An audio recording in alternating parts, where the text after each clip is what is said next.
Ladies and gentlemen, welcome back to WillCast, the podcast with the potentially most creative name in the world.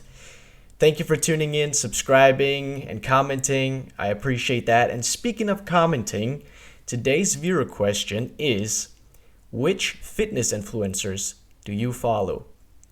Today, I'm honored to be joined by Ryan from Minus the Gym. How you doing, Ryan? Great. How are you doing, Patrick? Doing very good. Thanks for coming on. I appreciate it. Yeah, of course. I appreciate the opportunity. So it's always interesting to talk to someone who does calisthenics just like myself. And I guess first of all, I would like to hear your background in the whole fitness space. How did you start working out and how did you start calisthenics? Because I can understand that you did weightlifting before you did calisthenics. Yeah. So that goes way back to my childhood, actually. I grew up obese. Like, seriously, like I'm not using that word incorrectly. I was about 60 pounds overweight, and I entered high school like that, and I got made fun of quite a bit. So naturally, like, with PE class, I was exposed to different types of fitness, calisthenics, the weight room, lifting weights. And I never was a jock, never got into playing sports. I was more into music. I'm a guitarist and I'd play in Okay. bands and stuff. But I just loved fitness because I started doing it to lose the weight, and the results came dramatically, like very fast. Mainly because I was doing both fitness and nutrition. I was learning about nutrition at the same time and implementing both. And I graduated high school like looking totally different. People didn't even recognize me at the end of high school. Oh wow. So yeah, that was my like how I got into fitness, and I continued lifting weights throughout most of my 20s. I kind of got into partying for a while in the middle of that, but As I one still do. exercise. Yeah, yeah, most people do. Um, I was still exercising though, despite partying on the weekends and kind of abusing my body. But as my 30s approached, it got harder and harder to get to the gym. And that's where calisthenics came in, especially when my daughter was born when I was 31. I mean, it was just out of the question. So I didn't want to give up fitness completely. So I started doing push ups and pull ups and dips and all those at home. And that's where calisthenics came in. And that's actually how I started Minus the Gym. I remember you saying that in a video that you had your daughter in your 30s, right? And Mhm. I was actually really surprised because you look so great. Like honestly, I thought you were in your 20s. I really did. Oh, How old are you? thanks. Right now I'm 36. 36. Okay. I was really surprised actually. Cool. But I Thanks, mean, man. That's a that's great the compliment. that's what the gym and nutrition can do to you, right? Yeah, for sure.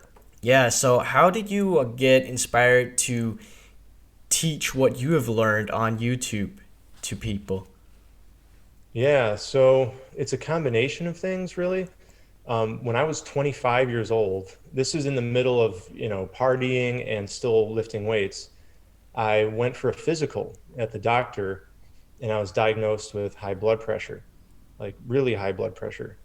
And I didn't want to take any meds. And that's when I started eating a more plant predominant diet. I'm not necessarily vegan and I don't push veganism on people, but I learned about nutrition, previously, and I knew I should be eating more plants. And at the time, veganism was growing. So I kind of jumped on that bandwagon for a while. And it just changed my health completely. My blood pressure lowered, but a lot of other health issues like acne and things I was experiencing, they just vanished in a few weeks.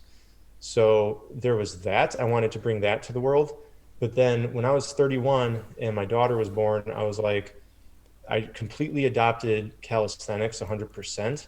And I was really impressed. Like, I didn't necessarily get bigger, like bigger than I was lifting weights, but I found it easier to lean out. My Mm. appetite actually was lower, even though I was working out so much. And I just wanted to share that with the world. And I wasn't sure how. Believe it or not, Minus the Gym started as a blog and it was called No Gym Necessary. Oh, okay.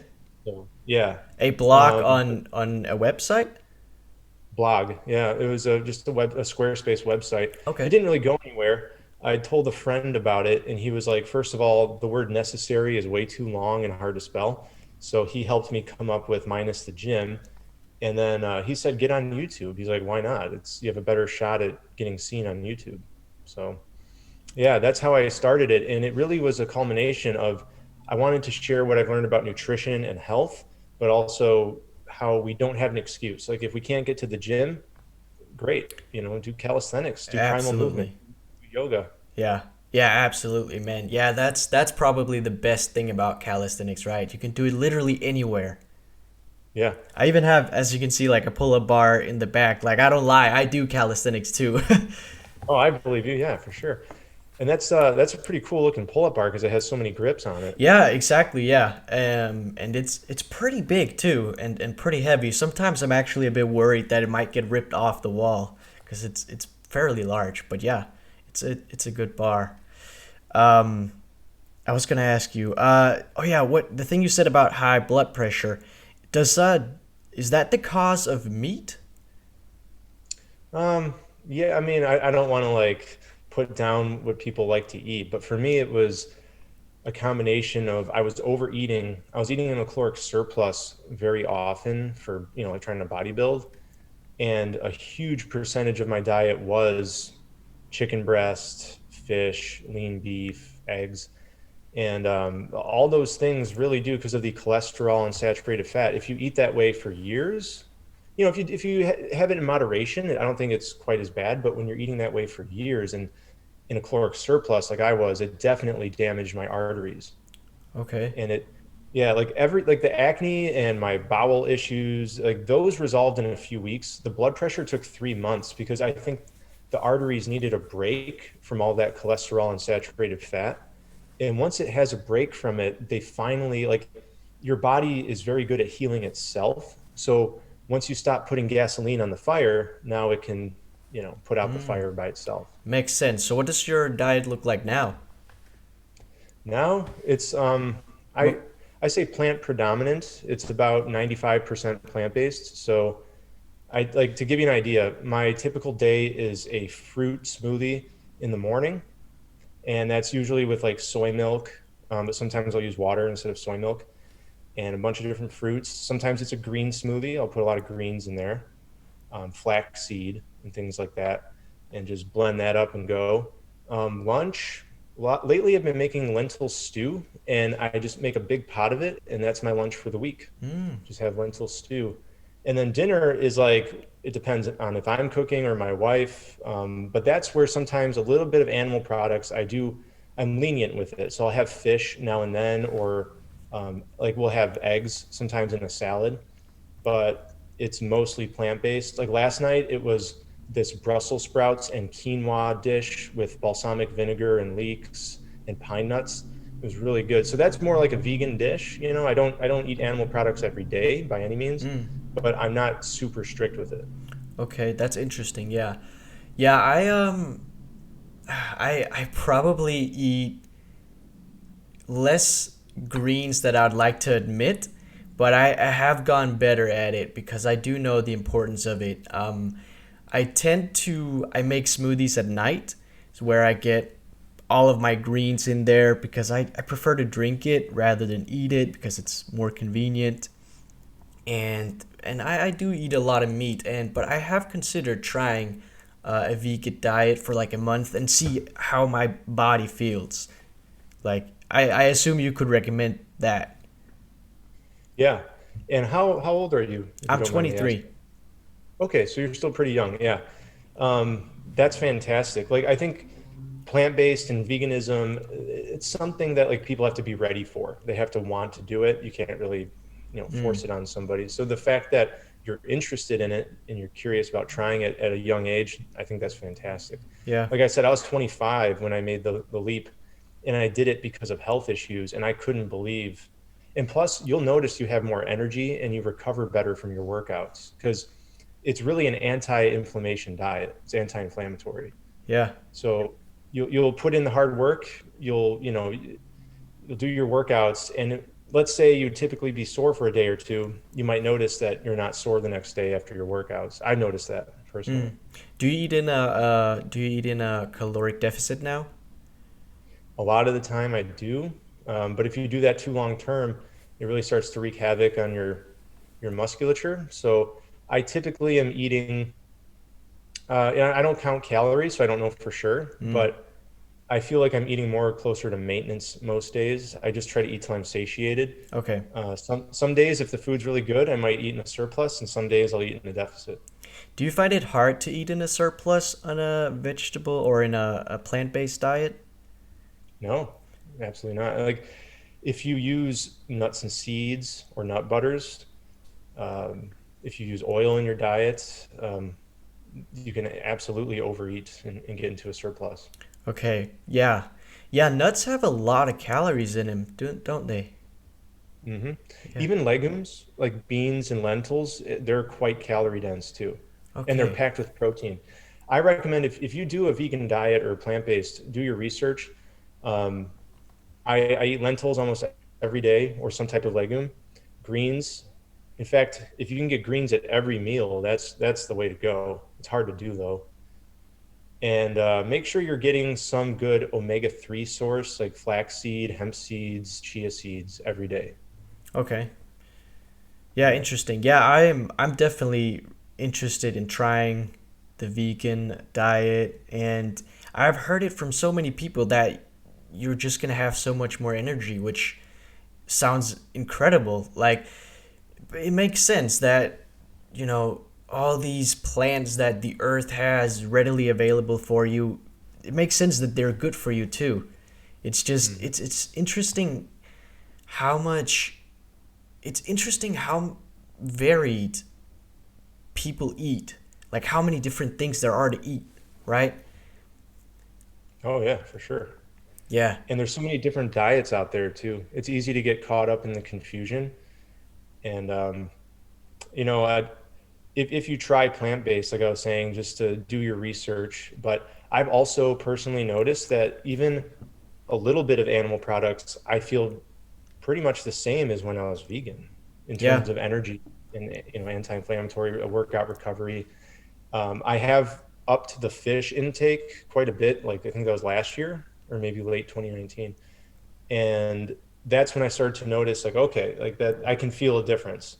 So as long as I keep it to like maybe once a week or so, like we might get sushi once a week, or my wife loves cooking eggs for breakfast, for example, like something like that once a week. It doesn't seem to affect me. Mm. So it's not about being exclusive and saying I'm never eating animal products again. It's more about finding the right balance for you.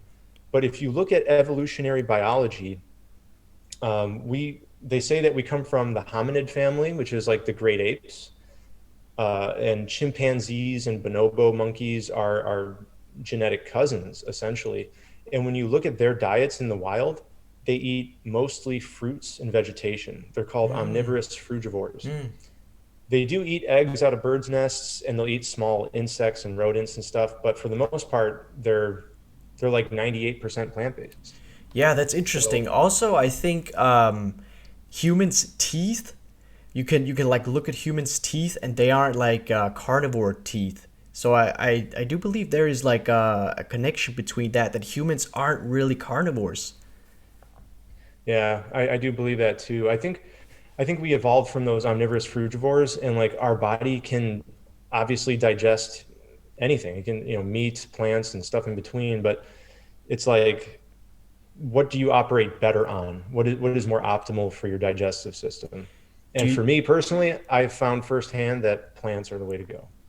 do you think it varies from person to person? I mean, obviously it does, right? But do you think there's like people that could literally like I've heard of people who do the carnivore diet that only eat meat, like literally only eat meat. Do you think it can really vary that much from person to person?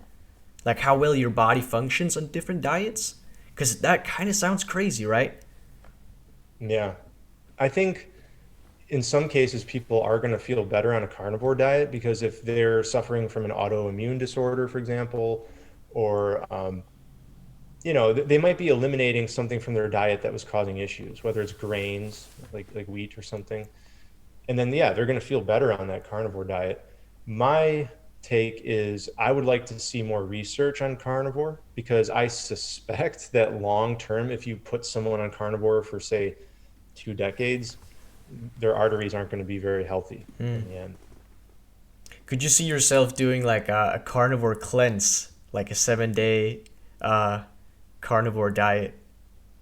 It's very funny that you asked that, and uh, I can't. And this is something I haven't mentioned on the channel, so this is exclusive to WillCast. Oh, But hey. yeah, I was actually born with a genetic disease called PKU. It stands for phenylketonuria. And what it is basically is that my liver doesn't produce enough of this enzyme to metabolize an essential amino acid called phenylalanine. So phenylalanine's in everything from apples to zucchini, but it's also very prominent in meat and animal products. So I actually was vegetarian until I was 13 years old. I couldn't eat meat. That was by doctors' recommendations because if I ate the meat, all that phenylalanine would damage my body. It'd build up in my blood and essentially poison me and damage my brain. Oh, So wow. yeah, so if I ate the carnivore, so you were talking about people being unique? Absolutely. If I ate carnivore, I would get brain damage because of my PKU. Whoa, that's crazy. Yeah, even on a plant-based diet, I have to be careful. Um, Things like chickpeas and green peas are very high in phenylalanine, so I have to limit those, and I focus more on there's certain plant-based foods that are lower in phenylalanine compared to the other amino acids. Oh, So yeah, I mean, carnivore diet's not for me. And point is, everyone's unique. There might be people who can't do a plant-based diet because of some fruit allergy or something. It'd be very difficult. yeah, that's true. That's true. But Yeah. how did you, so you ate, did you say vegetarian from until 13 years old? Yep. Yeah, I was vegetarian and I had special low protein foods provided by, they're like medical foods Okay. that you can't just like buy them at the grocery store. You got to order them special.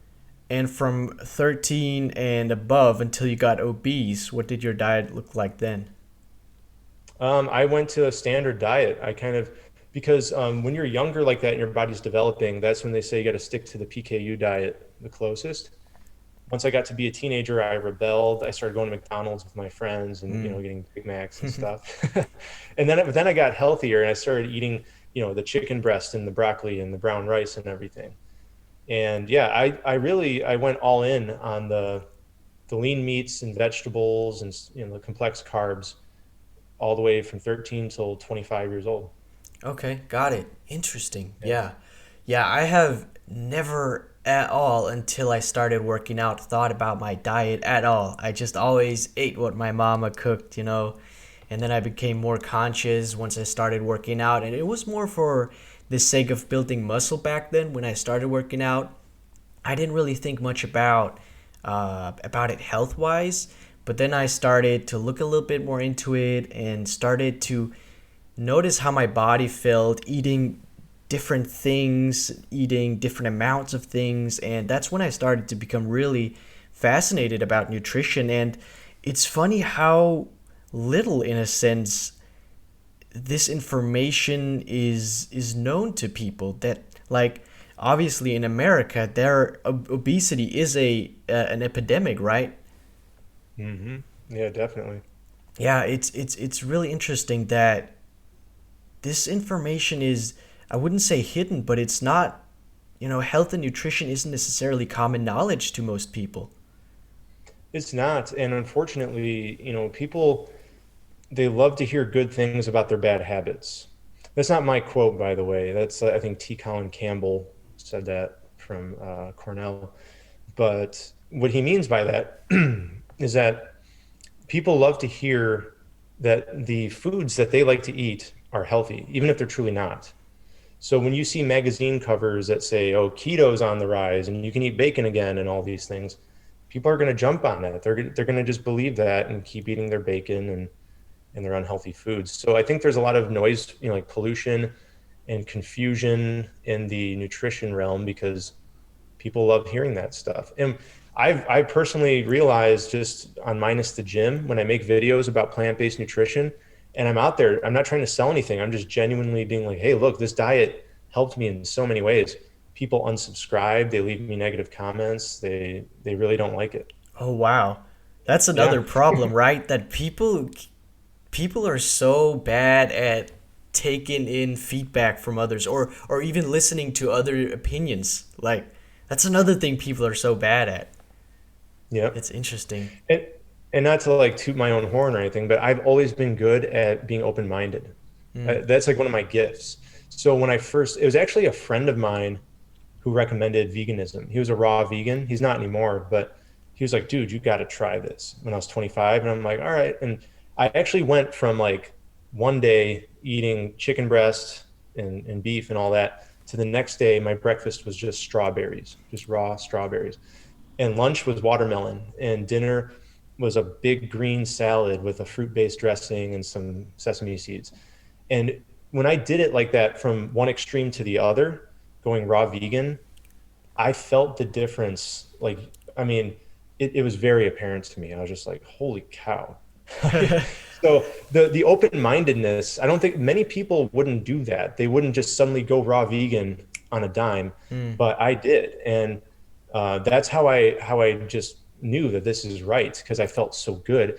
Within 5 days, like eating that way, it was night and day difference.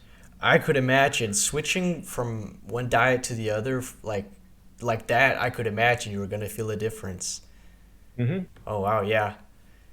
Yeah, my buddy even took me shopping. He was like, "All right, you're going to need 10 pounds of strawberries. You're going to need 5 watermelons." And it was really a great experience though because I had somebody to coach me along Mm. the way. Yeah, yeah.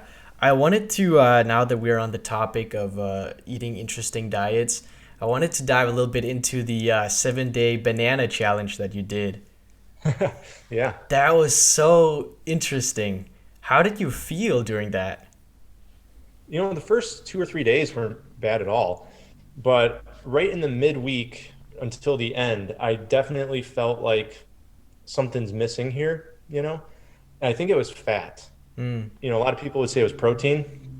I was getting like 35 grams of protein a day, which is very low, but I was extremely low on the fats. Fat, yeah.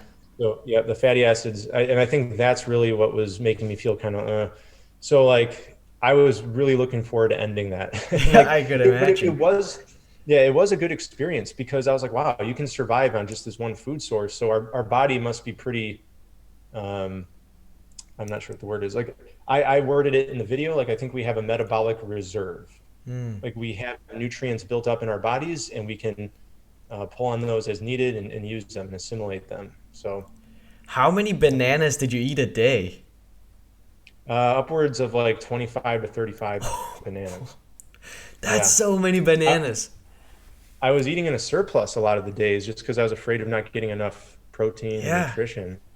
Um, but yeah, it was definitely an interesting experiment and not something I can say I recommend. I would No. recommend if you want to do that, you eat a variety of fruits, a variety of vegetables, Mm. and include nuts and seeds so you get the fats and proteins for sure.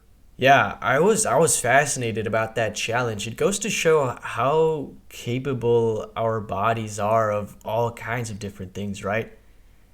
Like who Yeah. would have thought you could survive on bananas for a week? That's so crazy to me. Yeah, I wouldn't have probably gone much longer than a week though. No way. No. How long do you think you could survive on bananas? Well, I was already feeling like I was missing something, so I would say maybe just 2 or 3 weeks. I mean, I'm sure you wouldn't die at that point, but you'd become deficient Yeah, in certain vitamins and yeah, and fat. that's so fun. I love those types of challenges. It's so much Yeah, fun. I did another one that was a lot of fun. I did 100 push-ups and 100 pull-ups every day, and I went 5 weeks straight. My target was a month, but I just kept going. I went 5 weeks. Oh, okay. And that was a really great experiment because Mm, that introduced me to the concept of you don't need rest days. And mm, that's not necessarily true. You do need to rest and your muscles have to recover. But definitely especially my back, it just adapted to the the daily movements. pull-up. Yeah, like I I felt like I was on autopilot, and every day I would just pound out those 100 reps of each. And then I even had time because it only took me like 20, 25 minutes. I had time for legs and core afterwards too. And I Mm, was actually in really good shape. It wasn't until week 5 I stopped because I pulled a muscle. I pulled my rhomboid on my upper back on the left side. And that was to me a signal like, okay, you're overdoing it, you need to rest. But the body is very resilient and capable of a lot more than we think. What kind of progress did you see from that type of training? I felt light as a feather. Like pull-ups they've always been challenging for me, especially when I was, overweight when I was younger. I couldn't even do pull-ups. But at the end of this experiment, I felt like I could just explode up, like I was light as a feather, and muscle ups got a lot easier too. Yeah, I was gonna So, ask, did it transfer into any other exercises? But yeah, muscle ups, that makes sense. Yeah. yeah, just muscle ups. My pull-ups got way more explosive, and I wasn't doing perfect form, like far from it. I was doing explosives. I was doing, kind of sloppy form, just trying to get in those 100 reps. Mm. But definitely, I had great endurance, and I did put on mass. I've watched that video and I looked at how I look now compared to then and before then. I definitely puffed up a little bit from doing the 100 reps a day. Interesting. Yeah. Did you Yeah. do any other push or pull exercises on those days, or just the pull ups and push ups? No, so what I would do is I would do different variations of push-ups and pull-ups every day. So like let's say Monday I did standard Mm. push-ups and pull-ups, 100 reps of each. And then on the next day, on Tuesday, I would do maybe wide grip pull-ups and wide push-ups. And then the next day I would do diamond push-ups and close grip pull-ups. So I was changing the variation from day to day, but I wasn't training front lever or any other pulling movements. You know, I was just sticking to variations of push-ups and Mm. pull-ups. Okay. Yeah, that's a good idea. Yeah. I could imagine your body would go kind of. I guess your body would plateau if you did the same variation every day, right? Yeah, and it would probably in the beginning be very hard. You'd be very sore after a few days. Yeah. Interesting. Yeah. Before I let you go, Ryan, I kind of want to know. It's totally unrelated to anything we've talked about so far, but do you talk to any other fitness influencers? No, I mean I talked to Kyle Bogman. So he's a smaller channel, but he's taken the basic calisthenics and just totally um, he's reignited my passion for calisthenics in a way because I was getting kind of burnt out on it, especially all the gymnastics style, Hmm? all the human flags and the planches and all that stuff. And Kyle is out there. He's doing I highly recommend you check out his Hmm? channel, K Bogues. He's just doing the basics, just push-ups, pull-ups, and squats, different variations of them, and using daily undulating periodization. And he's gotten amazing results.